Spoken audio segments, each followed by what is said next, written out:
লাঞ্চের জন্য যখন যখন আমি ভাতটাকে স্কিপ করতে চাই তখন আমি ডালিয়ার এই খিচুড়িটা বানাই, যেটা একেবারে নিরামিষ।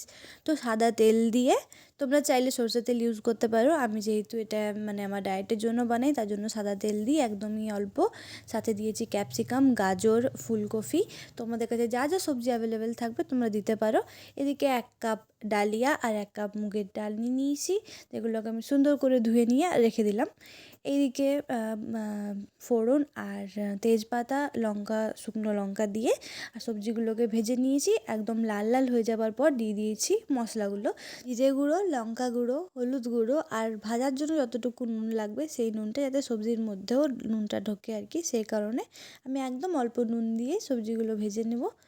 আর এতেও যতটুকু কষা হয়ে যাবে, হালকা লাল লাল হয়ে গেলে আমি আদা দিয়ে দেবো গ্রেট করে।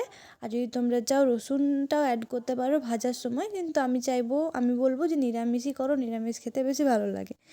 তো এটা কষা হালকা হয়ে গেলে আমি দিয়ে দেবো ডালিয়াটা, যেটা আমি ধুয়ে রেখেছি, ডালিয়া আর ডালটা। আর এদিকে যেহেতু এখন শীতকাল, তো ধনেপাতা সব কিছুতেই মাস্ট, তাই জন্য ধনেপাতাটাও অ্যাড করেছি। তারপর দিয়ে দেবো 2 কাপ থেকে 3 কাপ মতো জল, ছোটো কাপে।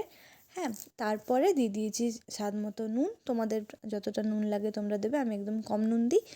আর 5-6টা সিটি দিয়ে দিলেই রেডি ডালিয়ার খিচুড়ি। টাটা।